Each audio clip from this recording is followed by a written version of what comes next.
देखा जाए तो आज के क्लास में हम लोग इलेक्ट्रोनिटी में देखा जाए तो हम लोग को पढ़ना है कि इलेक्ट्रोनिगेटिविटी का जो वैल्यू है वो हम लोग कैसे कैलकुलेट करते हैं, ध्यान रखना है। तो इलेक्ट्रोनिटी का वैल्यू कैलकुलेट करने के लिए बहुत सारे साइंटिस्ट का स्केल आता है, ध्यान रखना है, ठीक है। तो मूलिकन साहब का आता है, पॉली साहब का आता है, और भी बहुत सारे साइंटिस्ट हैं जिनका आपको स्केल आता है, ठीक है। लेकिन हम लोग को जो बुक में वैल्यू दिया रहता है वो जनरली आपका पॉली स्केल के आधार पर ही दिया रहता है। जो बुक में हम लोग को वैल्यू दिया रहता है वो पॉली स्केल के आधार पर ही वैल्यू दिया रहता है, ध्यान रखना है। तो पॉली साहब ने इलेक्ट्रोनिगेटिविटी निकालने के लिए हम लोग को यहाँ पे फॉर्मूला दिया है, ध्यान रखना है। पॉली साहब ने अगर देखें हम लोग तो इलेक्ट्रोनिगेटिविटी निकालने के लिए हम लोग को यहाँ फॉर्मूला दिया गया है x a minus x b बराबर 0.208 root under delta a b, ये फॉर्मूला दिया गया है। चलो थोड़ा देखें इस फॉर्मूला को, देखा जाए एक्स ए। अब अगर हम एक्स ए की बात करते हैं तो एक्स ए जो है वो बताता है ए की विद्युत नात्मकता, ये दर्शाता है ए की विद्युत ऋणात्मकता।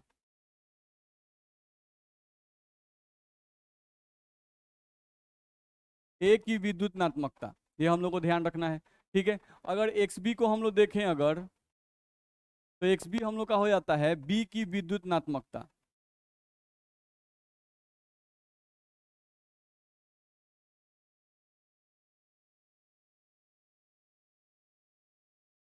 ये हो गया बी की विद्युत नात्मकता, ठीक है। 0.208 ये तो नंबर है। Delta a b, delta a b क्या है भाई? तो डेल्टा ए बी को बोला जाता है मुक्त ऊर्जा, ध्यान रखना है। अब इस मुक्त ऊर्जा का मतलब क्या होता है थोड़ा समझ लें। देखो, जब भी दो अभिकारक नहीं आपस में रिएक्शन करते हैं, दो अभिकारक अगर आपस में रिएक्शन करते हैं तो उस रिएक्शन के दौरान होता क्या है, जैसे मान लो ए है और प्लस में आपका बी है, ए और बी आपस में रिएक्शन करते हैं। नहीं तो रिएक्शन करने के लिए क्या होता है, दोनों एटम एक दूसरे के नजदीक आते हैं, नहीं दोनों आपस में टकराते हैं, सही दिशा में टकराते हैं, तब जाके इन दोनों के बीच में बॉन्ड का फॉर्मेशन होता है। नहीं अगर ए को बर्तन के एक कोने पर रख दें आप बी को बर्तन के एक कोने पर रख दें तो क्या दोनों के बीच में रिएक्शन हो जाएगा? रिएक्शन नहीं होगा। रिएक्शन होने के लिए दोनों को नजदीक आना पड़ेगा, दोनों को आपस में टकराना पड़ेगा, टकराव सही दिशा में होना चाहिए, तब जाके प्रोडक्ट का फॉर्मेशन होगा, ध्यान रखना है। तो ए और बी जो है ये हम लोगों का जब ए बॉन्ड बी यानी ए और बी के बीच में जब बॉन्ड बनता है तो इनको टकराना पड़ता है, और जिस समय ये टकराते हैं तो उस समय कुछ ऊर्जा बाहर निकलती है। कुछ ऊर्जा क्या होती है? कुछ ऊर्जा जो है वो बाहर निकलती है, ध्यान रखना है। अब ये जो ऊर्जा बाहर निकलती है इसी को हम लोग कहते हैं डेल्टा ए बी। क्या कह दिए इसको? डेल्टा ए बी, मुक्त ऊर्जा, ध्यान रखना है। मेरी बात समझ में आ रही है? तो कभी भी अगर दो परमाणु आपस में अभिक्रिया करते हैं तो अभिक्रिया करने के लिए उन दोनों परमाणुओं को नजदीक आना पड़ता है, टकराना पड़ता है। जब वो दोनों टकराते हैं नहीं तो कुछ ऊर्जा क्या होती है, मुक्त होती है। उसी ऊर्जा को हम लोग क्या रिप्रेजेंट करते हैं, डेल्टा ए बी, ध्यान रखना है, ठीक है। अब फॉर्मूला ध्यान रखना है, x a minus x b बराबर 0.208 और root under delta a b, जहां पर एक्स ए का मतलब है ए की विद्युतनात्मकता, एक्स बी का मतलब है बी की विद्युतनात्मकता, और 0.208 ये नंबर है, और डेल्टा ए बी का मतलब मुक्त ऊर्जा। मेरी बात समझ में आ रही है? ठीक है, चलो अब देखते हैं दूसरे पॉइंट पे आए। देखो तो एक रिएक्शन हमको दिया हुआ है, यहाँ पर हम लोग का प्रोडक्ट क्या है, ए बी। प्रोडक्ट क्या बना हुआ है, ए बी, ठीक है। अब प्रोडक्ट हम लोग का ए बी बना हुआ है तो कैसे बना है, देखो तो A2 का रिएक्शन किसे किया गया है, B2 के साथ। जैसे हम ऐसे लिखें सिंपल, उसी को हम यहाँ लिख रहे हैं, देखो A2 प्लस B2, और A2 और B2 के रिएक्शन से क्या बना, AB। अब इसी को बैलेंस करने के लिए हम यहाँ 1/2 लगा दिए, यहाँ भी 1/2 लगा दिए, दिक्कत है। तो हम लोग का 1/2 A2 प्लस 1/2 B2 से क्या बन गया, AB बन गया, ठीक है। अब चलो यहाँ से ध्यान दो, हम लोग देखें अगर तो 1/2 A2 कैसे बना होगा, A और A के बीच में यहाँ बॉन्ड होगा, नहीं B और B के बीच में यहाँ पर बॉन्ड होगा, होगा ना? नहीं अब इसके बीच का बॉन्ड टूटा होगा, इसके बीच का बॉन्ड टूटा होगा, तो हमको चाहिए कै गो, ए बी बनाने के लिए ए बी में कै गो ए है, ए गो, और बी कै गो, ए गो। तो इसमें से हम इसको तोड़ेंगे तो हमको ए गो ए मिलेगा, नहीं इसको तोड़ेंगे तो ए गो बी हमको लेना है, नहीं और इस ए और बी के बीच में रिएक्शन करा के हमको क्या बनाना है, ए बी बनाना है। मेरी बात समझ में आ रही है? नहीं तो चलो, ये हम लोग को ध्यान रखना होगा कि यहाँ पर हम लोग को ए बी का फॉर्मेशन करना है। तो ए बी का फॉर्मेशन करने के लिए हम लोग क्या क्या करना पड़ेगा भाई? तो ए और ए के बीच का बॉन्ड तोड़ना पड़ेगा, बी और बी के बीच का बॉन्ड तोड़ना पड़ेगा। हमको एक ए चाहिए, एक बी चाहिए, और इस ए और बी में रिएक्शन कराएंगे तो हमारा क्या बन जाएगा? A b. ठीक, जैसे नॉर्मल सोचो, कोई एग्जाम्पल ले, जैसे मान लो कि हम H2 लेते हैं और प्लस F2 लेते हैं, नहीं इसी से ना HF बनेगा जी। ठीक है, तो नेचर में तो HF एग्जिस्ट नहीं करता है, लेकिन नेचर में हम लोग का H2 गैस एग्जिस्ट करता है, नेचर में हम लोग का F2 गैस एग्जिस्ट करता है, नहीं hydrogen gas, chlorine gas exist करता है, लेकिन HF एग्जिस्ट नहीं करता है। तो HF बनाना है तो क्या करना पड़ेगा? HF बनाने के लिए पहले H और H के बीच का बॉन्ड तोड़ना पड़ेगा, नहीं तब ना हमको एगो H मिलेगा जी। नहीं, यहाँ पर दो गो H है तो एगो अलग हो जाएगा, अलग हो जाएगा। फिर हम लोगों का फ्लोरीन है, तो फ्लोरीन और फ्लोरीन के बीच का बॉन्ड हम तोड़ेंगे तब ना एगो फ्लोरीन हम लोग को मिलेगा, और ये H और F आपस में रिएक्शन करेंगे तब ना HF बनेगा। बोलो दिक्कत है? ठीक है, तो हम लोग को ध्यान रखना होगा कि इस तरह से हम लोग का HF बन सकता है। तो HF बनाने के लिए हम लोग किसका किसका बॉन्ड एनर्जी चाहिए? हम लोग को चाहिए H2 का एनर्जी, H और H के बीच का बॉन्ड तोड़ना है तो इस बॉन्ड एनर्जी का वैल्यू पता रहेगा तबे ना हम लोग इस बॉन्ड को तोड़ पाएंगे। ध्यान रखना है, यहाँ पर F और F के बीच का बॉन्ड अगर तोड़ना है तो हमको F2 का बॉन्ड एनर्जी चाहिए कि नहीं चाहिए? चाहिए। मेरी बात समझ में आ रही है? नहीं तो हम लोग को वही बात यहाँ से ध्यान रखना है। देखो थोड़ा सा हम लोग इसको तोड़ के देखते हैं। देखो जैसे इसी रिएक्शन को हम लिखे यहाँ पर H2 प्लस F2 से हम लोग को बनाना है HF। ठीक है, अब देखो तो यहाँ पे करना क्या पड़ेगा? H2 को हम लिख दिए HH, F2 को लिख दिए FF, और HF को हम लिख दिए HF, लिख दिए। अब यहाँ पे क्या कर रहे हैं? हम इसको बैलेंस करना है तो 1/2, यहाँ भी 1/2, नहीं तो हम लोग को 1/2 करेंगे तो एक H, 1/2 करेंगे तो एक F, HF बन जाएगा। दिक्कत है? ठीक है, अब H2 और F2 जब रिएक्शन किए होंगे तो यहाँ पर कुछ एनर्जी रिलीज किया होगा, यहाँ पर कुछ एनर्जी जो है वो रिलीज किया होगा, यानी कुछ एनर्जी मुक्त हुआ होगा, नहीं क्योंकि दोनों आपस में टकराए होंगे ना भाई रिएक्शन करने के लिए।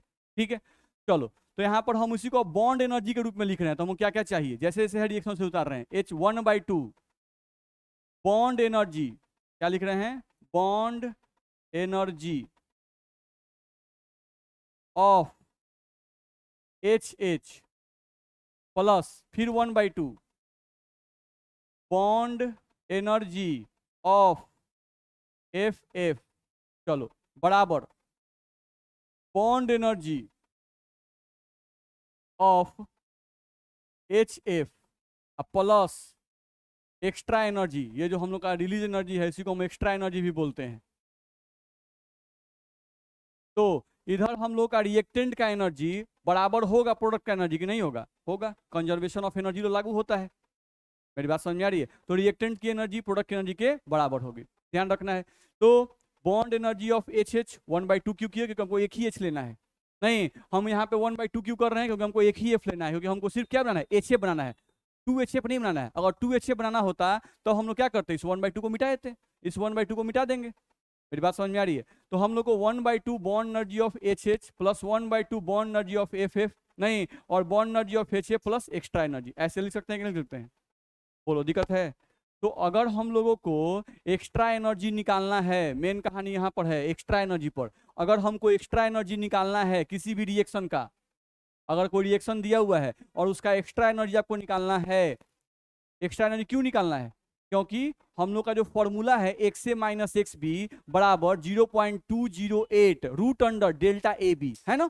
तो वो डेल्टा AB क्या है? Extra energy, release energy. तो वो रिलीज एनर्जी कैसे निकलेगा? तो हमको इन सब का कोई भी रिएक्शन में सभी का बॉन्ड एनर्जी अगर पता रहेगा तभी हम लोग एक्स्ट्रा एनर्जी निकाल पाएंगे। मेरी बात समझ में आ रही है? अगर हम लोग को बॉन्ड एनर्जी का नॉलेज नहीं रहेगा तो हम लोग एक्स्ट्रा एनर्जी का वैल्यू नहीं निकाल पाएंगे, और अगर एक्स्ट्रा एनर्जी नहीं निकलेगा तो इलेक्ट्रोनिगेटिविटी का वैल्यू भी नहीं निकलेगा।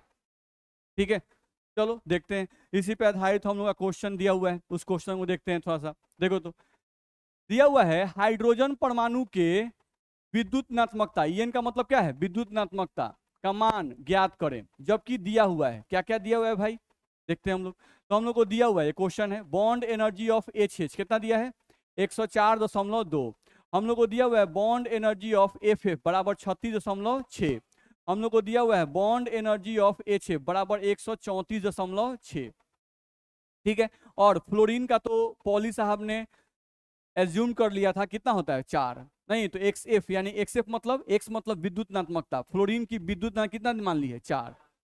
दिक्कत है। ठीक, अब हमको इसको सॉल्व करना है। चलो भाई, तो हमको देख रहे हैं क्या, अच्छा H2 दिया है, F2 दिया है, अब बनाना क्या है HF। तो हम अभी तो लिखे थे ना, इसको ऐसे लिखे क्या 1/2 H2 प्लस 1/2 F2 बराबर लिखें क्या लिखें HF, अब प्लस में क्या लिखें एक्स्ट्रा एनर्जी लिख सकते हैं, बोलिए दिक्कत है इसमें, लिख दिए। चलिए अब हमको जो काम था वो करते हैं। 1/2 bond energy of H H शायद दिया होगा 104.2 रख दिए, plus 1/2 bond energy of F F कितना दिया है 36.6 बराबर bond energy of H F 134.6 plus extra energy ये तो निकालना है।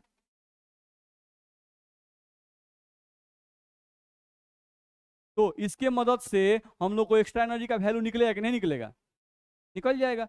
अगर हम यहाँ से एक्स्ट्रा एनर्जी का वैल्यू निकाल लिए, यहाँ से कर सकते हैं ना सब, नहीं तो यहाँ से हम लोग को एक्स्ट्रा एनर्जी का वैल्यू निकल जाएगा। तो एक्स्ट्रा एनर्जी का वैल्यू अगर निकल गया तो हमारा काम हो गया। हमारे पास फॉर्मूला है, अब हम यहाँ लिख रहे हैं, देख लो। हम ए को क्या मान लिए फ्लोरीन, नहीं x F minus x H, बात समझ में आ रहा है। फ्लोरीन का सबसे ज्यादा होता है तो हम लोग फ्लोरीन को मान लिए, नहीं फॉर्मूला पढ़ते x a minus x B, तो हम क्या कर दिए x F minus x H. ठीक है, एच एफ ही था हम लोग का, बराबर 0.208 और रूट अंडर क्या दिया गया था delta a b and delta h f यहाँ पर आएगा, तो डेल्टा एच एफ का वैल्यू यहाँ रखेंगे। डेल्टा एच एफ मतलब एक्स्ट्रा एनर्जी, तो इसको अगर हम लोग सॉल्व करें तो एक्स्ट्रा एनर्जी का वैल्यू निकल जाएगा। काट के देखिए इसको कितना कटेगा, 2 से काटा जाए तो 2 पचे 10, 2 दूना 4 और 1, 2 से 2 काटिए कितना आएगा 18.3। चलिए तो 52.1 यानी हम लोग 52.1 आ गया, और इसमें 18.3 को जोड़ दें तो 3 और 1 4 आ गया, दशमलव 8 2 10 के 0 और 5 1 6 और 1 7, 70.4 ऐसा आएगा। अब इसको हम लोग इधर भेज सकते हैं, नहीं तो हम लोग 134.6 में से 70.4 को घटा लेंगे तो 6 में से 4 जाएगा 2 पॉइंट कितना आएगा 4, नहीं और हम लोग कितना आ गया यहाँ पर 13 में 7 जाएगा 6, तो 64.2 आएगा। तो हम लोग को वैल्यू यहाँ से अगर देखा जाए तो एक्स्ट्रा एनर्जी का वैल्यू हम लोग को आ जाएगा, एक्स्ट्रा एनर्जी का जो वैल्यू आया वो 64.2, यानी हमें अप्रोक्सीमेटली कितना मान लिए 64, नहीं तो हम लोग एक्स्ट्रा एनर्जी का वैल्यू निकाल लिए 64। अब इस क्वेश्चन में हम लोग यहाँ पर वैल्यू पुट करते, देखो तो एक्स एफ का वैल्यू कितना 4 माइनस इसका कितना निकालना है बराबर 0.208 और रूट अंडर 64 रखें। ध्यान रखना है, केयर करना है, यहाँ पर वैल्यू निगेटिव आएगा। तो वैल्यू निगेटिव क्यों आया, क्योंकि ऊर्जा मुक्त हो रही है, तो रिलीज एनर्जी का वैल्यू हमेशा आंसर क्या आएगा निगेटिव में ही आएगा। मेरी बात समझ में आ रही है। तो यहाँ पर हमको अब रूट के अंदर निगेटिव नहीं रखना है, रूट के अंदर निगेटिव डिफाइन नहीं होता है, तो हम लोग को ध्यान रखना होगा ये बात। चलो तो हम लोग क्या लिखेंगे √64। अब हम लोग यहाँ से देखें अगर तो हम लोग को आ गया 4 माइनस आ गया एक्स एच बराबर ये आ गया 0.208 मल्टीप्लाइड बाई 64 कितना 8।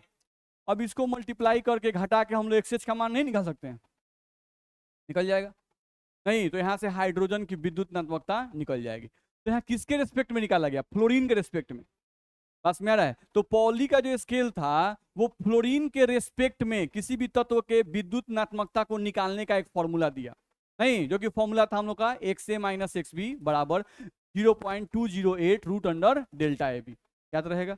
नहीं अब डेल्टा ए बी का वैल्यू कैसे निकलेगा, जो एक्स्ट्रा एनर्जी इसका वैल्यू कैसे निकलेगा, तो कोई भी रिएक्शन में आपको दिया रहेगा तो सभी का बॉन्ड एनर्जी आपको पता होना चाहिए। आपको बॉन्ड एनर्जी पता रहेगा तभी आप एक्स्ट्रा एनर्जी का वैल्यू निकाल पाएंगे, नहीं तो नहीं निकाल पाएंगे।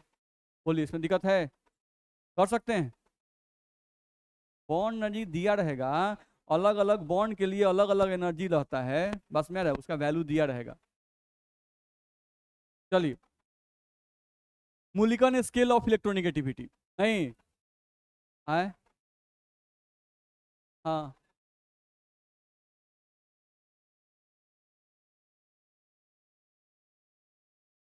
कंजर्वेशन ऑफ एनर्जी लागू होगा, दोनों तरफ का एनर्जी हम लोग का सेम आएगा, दोनों तरफ का एनर्जी जो आएगा ना वो सेम आएगा, क्योंकि जितना एनर्जी हम लोग का खर्च होता है और जितना रिलीज होगा वो सब क्या होगा, ऐड करके बराबर होना चाहिए।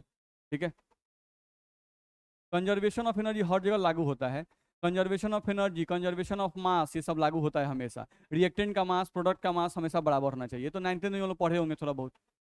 चलिए, मूलिकन स्केल ऑफ इलेक्ट्रोनिटी, तो अगर मूलिकन के आधार पर अगर निकालें किसी भी तत्व का अगर विद्युतनात्मकता निकालना है, नहीं तो ये क्या कह रहे हैं, अगर आपको ईएन का मतलब यहाँ क्या है, यानी विद्युतनात्मकता,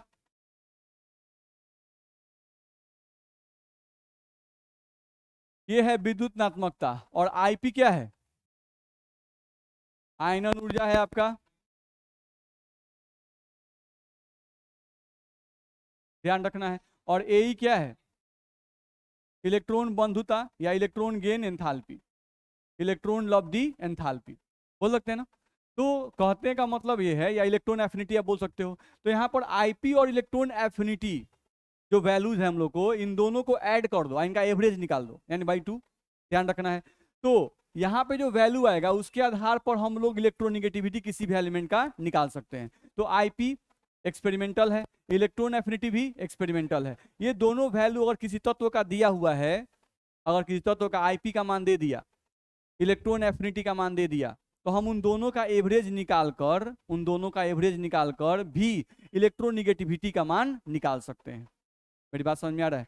ठीक, अब केयर करना है कि पॉली के आधार पर जो विद्युतनात्मकता का मान आता है, ठीक है, और मूलिकन के आधार पर जो विद्युतनात्मकता का मान आता है, उन दोनों में कितना डिफरेंस होता है।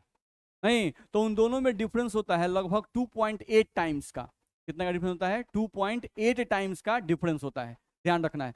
जैसे बात को ऐसे समझते हैं, जैसे मान लो कोई बच्चा बहुत पढ़ने में तेज है, नहीं तो पॉली साहब उसको कहते हैं, पॉली साहब कहते हैं कि ये बच्चा बहुत तेज है पढ़ने में, बस मेरा पॉली साहब कहते हैं कि ये जो बच्चा है वो पढ़ने में बहुत तेज है, ऐसा पॉली साहब कहते हैं। इसी बात को मुल्कन साहब जो बोलेंगे तो बै महाराज ये तो बारूद है, नहीं आप इसको तेज बोल रहे हैं, ये तो बारूद है, बहुत बहुत तेज है, नहीं तो वो 2.8 टाइम्स बढ़ा के बोलते हैं। यानी कि दोनों के अनुसार, अगर पॉली साहब कहते हैं कि फ्लोरीन ज्यादा विद्युतनात्मक है, तो मुल्कन साहब भी कहते हैं नहीं कि ज्यादा विद्युतनात्मक है, लेकिन पॉली साहब नॉर्मली बोलते हैं, मुल्कन साहब उसी को बढ़ा चढ़ा के बोलते हैं। नहीं बस यही डिफरेंस होता है, बात समझ में आया? ठीक है, तो हम लोग को ध्यान रखना होगा। तो अगर कोई पूछता है मूलिकन स्केल ऑफ इलेक्ट्रिसिटी क्या है, तो हम लोग क्या करना है, किसी भी एलिमेंट का या किसी भी एटम का अगर विद्युतनात्मकता निकालना है, तो उस एलिमेंट का या उस एटम का क्या चाहिए, आईपी चाहिए और इलेक्ट्रॉन एफिनिटी चाहिए, उन दोनों का एवरेज वैल्यू निकाल लेंगे तो उसके मदद से भी विद्युतनात्मकता का मान निकाला जा सकता है। इससे परेशानी है? ठीक है, ध्यान रखना है। चलो दूसरे पॉइंट पे आ जाए, तो relation between poly and Mulliken, नहीं तो क्या रिलेशन है, तो बताया गया एक्सपी बराबर एक्सएम बटा 2.8, एक्सपी बराबर एक्सएम बटा 2.8। इसी को ऐसे अगर लिखे हम लोग तो क्या हो जाएगा, एक्सएम बराबर क्या निकलेगा,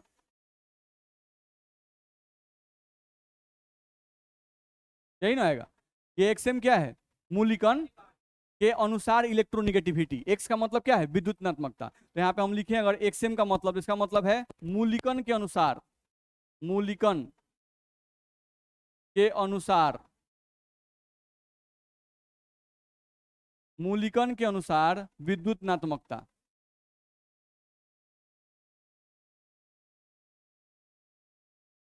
मूलिकन के अनुसार विद्युतनात्मकता, और एक्सपी का मतलब क्या है, पॉली के अनुसार विद्युतनात्मकता।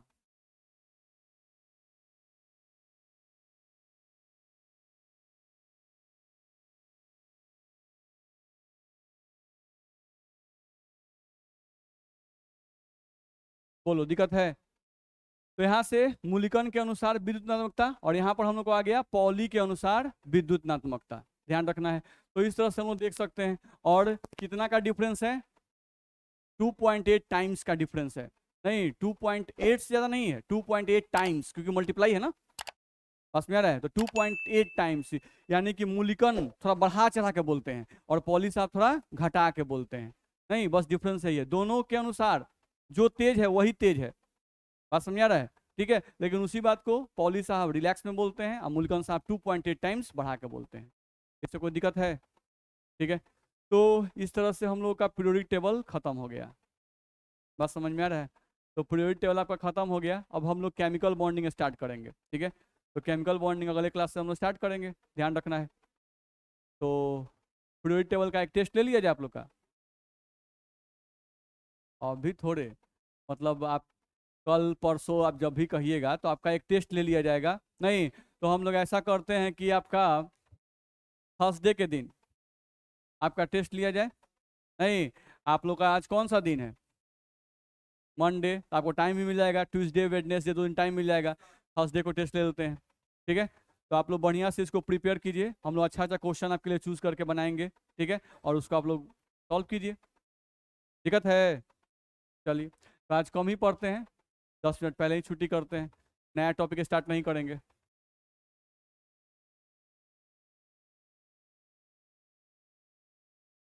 आइए ऑफिस में पूछ लीजिए।